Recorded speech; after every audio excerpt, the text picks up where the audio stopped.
Hi, I'm Sian Burton, the Commercial Director here at Kyero, and today I am welcoming Marc Pritchard from Taylor Wimpey, Spain.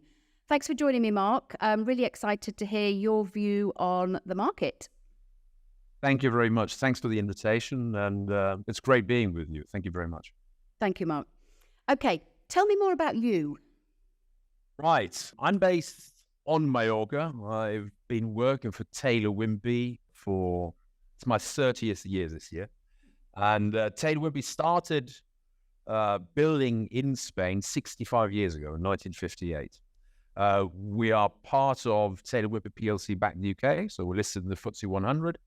We're a UK house builder, and this business we have here in Spain is dedicated 100% to the second home or lifestyle property market. So we build apartments and in some location villas on Mallorca, on the Costa Blanca, and down on the Costa del Sol.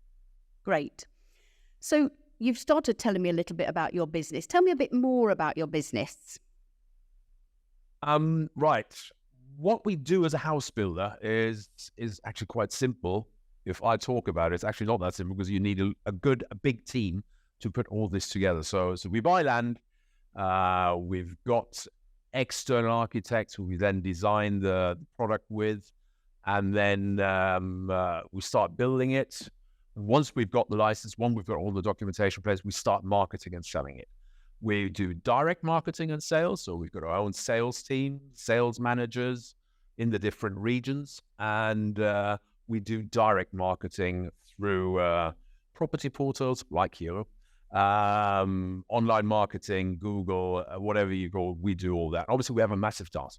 We carry an active database of quite a few 10,000s of clients with us, because obviously with having been here for the last 65 years, we haven't got all that database, but obviously the last 10, 15 years, we build and legally complete roughly 500 units every year. And currently, we've got about 800 properties under construction in the 3 regions.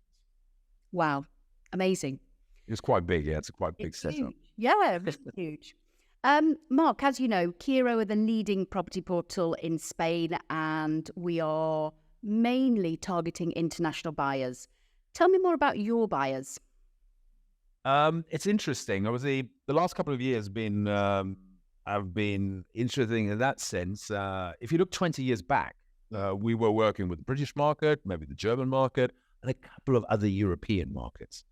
If we look, such as basically was Germans, British, couple of Scandinavians, the Swedes were coming in 10, 15 years ago.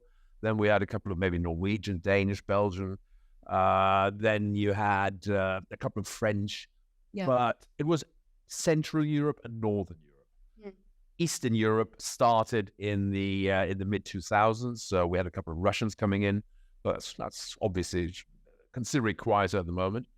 But what we're facing today, over the last couple of years, I would like to say probably the last 5 to 8 years, the market is much more international.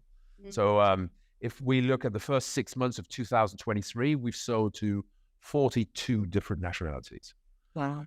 Yeah, it's obviously that's region specific too. Down in the Costa del Sol, the Costa del Sol is much more international. Mm-hmm. The Marbella name itself is something which is worldwide, very well known, and it's something which has been marketed very well over the last 50, 60 years. So we've got nationalities from all over Middle East, Eastern Europe, still a lot of Eastern Europe, North America, South America, Central America, even clients from Asia, from Singapore. So it's incredibly international. Even on the Costa Blanca, we can see that, not to the same extent, but even on the Costa Blanca, we're selling to well over 20 nationalities, different nationalities. Whilst on Mallorca, the situation is slightly different. So Mallorca, we're not hitting even 10 different nationalities, and we've got a lot of Germans buying. Whilst on the Costa del Sol, the British market is still our number one. And if we look at it overall, I would say probably the first 6 or 7 nationalities out of those 42 still have a market share of probably around about 70%. So it is much more international than ever before. But still, we've got those main nationalities, which are British, German, Belgians, Dutch, Scandinavians. We always stick Scandinavians together, so Swedish, Danish, Finnish, and Norwegians. And then the Eastern European market, one market which has gone crazy over the last 2-3 years is the Polish market. So it's actually one of our strongest markets at the moment. Yeah, thank you for sharing that, Mark. Really interesting. We mimic that exact these nationalities, and we're hearing a lot from agencies the same thing as well. Obviously, it depends on where you are as well, doesn't it?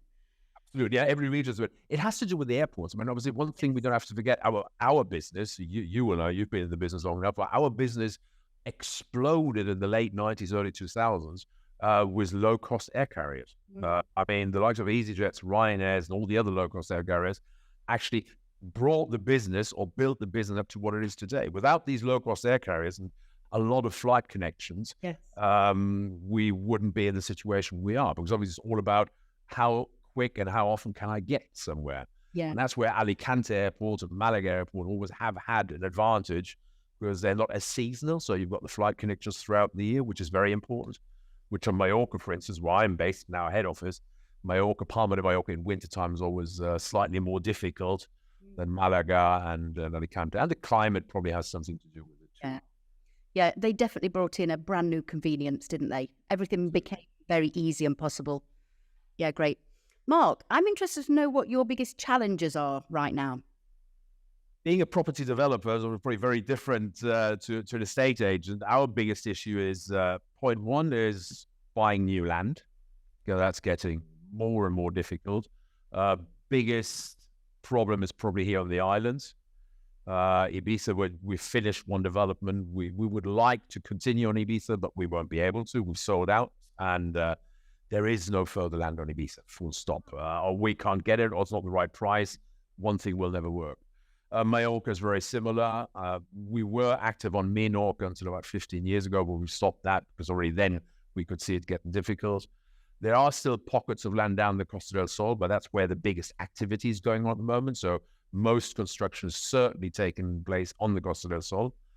And on the Costa Blanca, depends.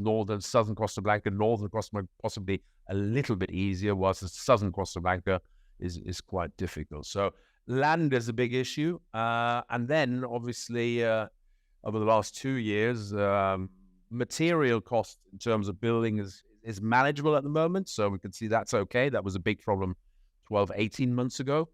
The other problem we have now is actually labor. You can't find any qualified labor. So it's so we've got an increase in building costs last year, over the last year, because of material.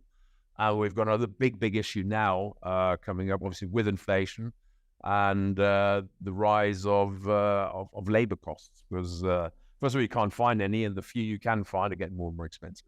So that's the biggest challenges we're facing. Brilliant. Thank you for sharing. And tell me what excites you about the market right now. The industry, one thing which is energy efficiency, that's becoming a big issue. And that's where we differentiate ourselves, because our competitors is probably second-hand market. So second-hand market, and where we can differentiate ourselves nowadays, properties we built 10, 15 years ago. I mean, today our energy efficiency goes from A to G. They're probably G. They're the worst of all, and that's something we built. Nowadays, we have to be with an A or a B. Everything else is not acceptable, and ideally it should be A. And it's something we look into more and more. So use much more solar panels, solar energy, be as energy efficient as possible, so you don't have to switch the air conditioners on all the time. Insulation is very, very important. Building construction is changing dramatically, and there's still a long way to go. But that is exciting, because you can see it, you can feel it, when you go into the properties. These ventilation systems we have nowadays, which is good for a second home, because they're being ventilated all the time, because they have to have these ventilation systems, which in the past was always an issue, because you had mold, you had humidity coming to these properties, were locked up, and you didn't have any ventilation. Nowadays, you've got all these possibilities to ventilate those properties, and that's is it's very exciting times, actually. Very, very exciting times. Yeah, and well done, Taylor Wimpey Spain, for caring of Thank you it. very much. Yeah. Thank you very much. Okay, Marc, that brings me to the end of my questions, and just want to say a massive thank you for joining me. Really enjoyed that chat, and we'll speak really soon. Thank you very much.